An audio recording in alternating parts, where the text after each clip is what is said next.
Why, hello there, YouTube, and welcome to a Revolting review. I am Randy Ross, and today I review Last Night in Soho.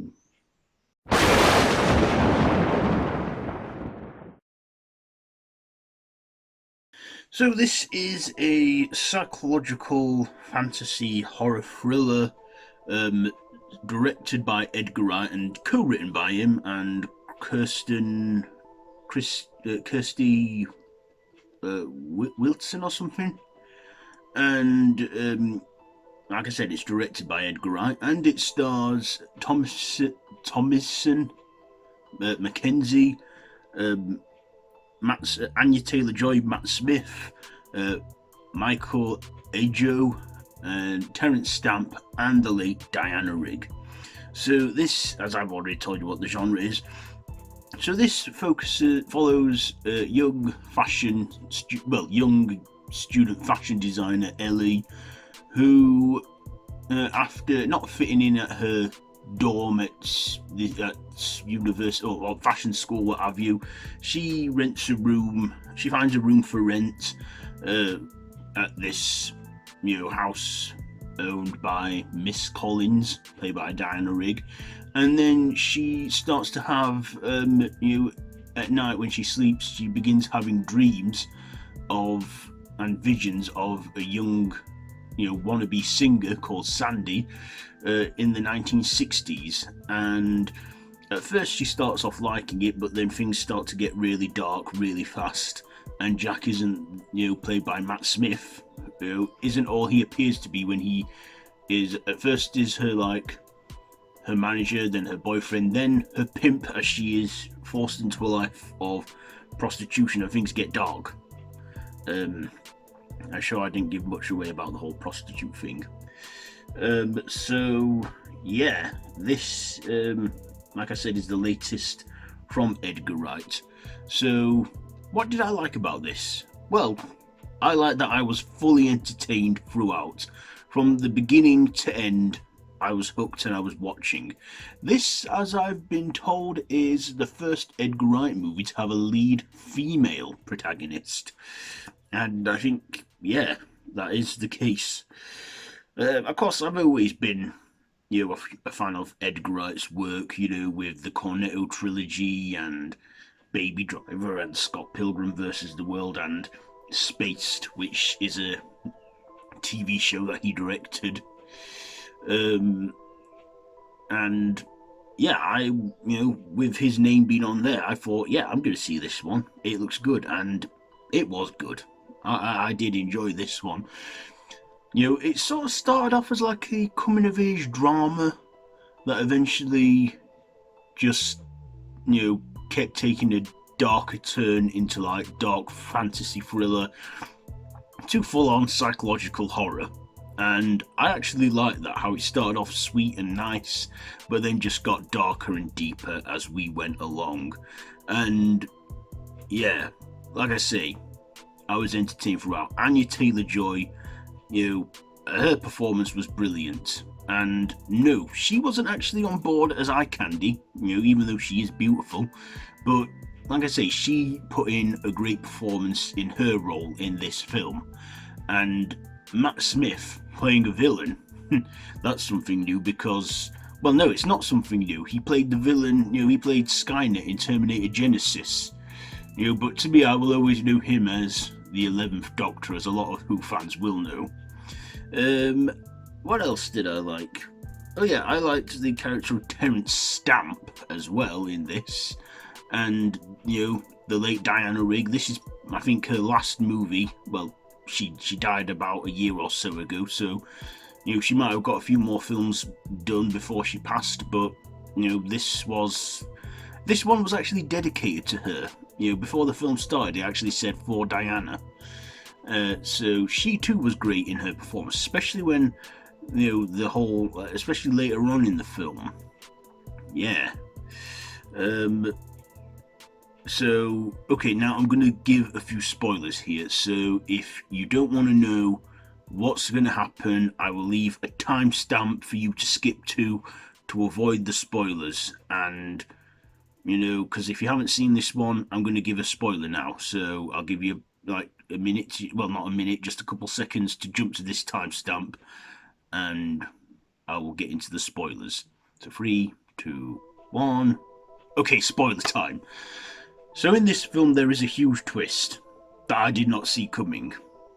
It turns out in the end, because Ellie, she witnesses Sandy's murder and believes that Sandy was murdered in her room. But in a big twist of events, it turns out she was not murdered by Jack, her boyfriend slash pimp slash manager. Turns out she killed him in self-defense, and then next thing, all the men that abused her and took advantage of her, she lured back to her room and killed them all, and then boarded them in the floorboards and in the walls of her room. And there's a few foreshadowings of this twist. Oh, and also, Ellie believes that Terence Stamp's character, the old man, is Jack as an old man. But it turns out that he's not who she thought he was. Turns out, his whole character and the whole twist on him was foreshadowed in a scene where she sees Ellie getting picked up by blokes in the bar, and there's one man who turns out to be an undercover copper, and there's a foreshadowing on him, and it turns out, so that was him, not him who we've been thinking the whole time in this film. And then, of course, Sandy, Anya Taylor-Joy, she was not murdered. She was a murderer. Well, she turned into a murderer, and she didn't want this. She just wanted to be a singer and, performer in London. And she got that partly, but she got taken advantage of along the way. It turns out that Diana Rigg is Sandy, and again, like Sweet and Spooky said in her review to this film, there are foreshadowings that I missed first time that she actually brought to my attention. There is a part where Ellie goes into her room, gets her, the room that she's renting, and she tells her that in the summer she should put the plugs in because of the drains. They let out a huge odour.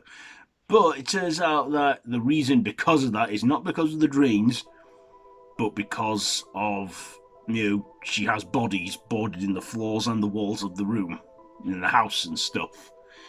Anyway, yeah, we do get, a big revelation in this film, and yeah, turns out that big twist of events there. Okay, enough spoilers now. Let's get back to the other things that I'm on about in this one. So, other things I liked. I liked the character of John, played by Michael Ajao, who was Ellie's love interest in this. He was a good character as well, and I think that, this actor guy, we'll see more of him in the near future, maybe. I don't know, but still, he was a good support character in this. I can't forget, though, Thomasin McKenzie's performance in this. She was just brilliant as Ellie, and she really took the lead in this. She's like 21 years old, and I don't know if this is her first leading role in a film, but she did good in this. I also loved the soundtrack. It had a great 60s grooving soundtrack on this, and a lot of songs that I'm familiar with, because I've grown up listening to 60s music from my parents, 60s, 70s, 80s music, and I like them too.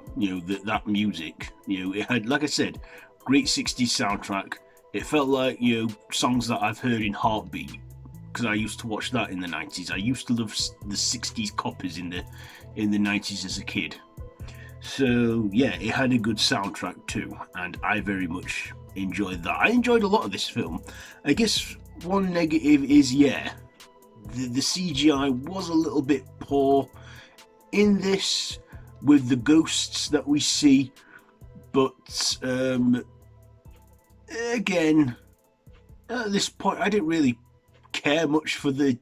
I just was, I was like hooked on. I was just stuck into this film, and I was just watching throughout. It's just under 2 hours long, and it's a good, few hours that you'll get out of this. And like I say, I very much enjoyed this film and I can't recommend it enough. So if you love Edgar Wright films, then you will like this one. So yeah, what am I going to rate this one? I will, what the hell with it. I'll give it 5 machetes out of 5. 5 machetes out of 5 because it was a good one. So there you go.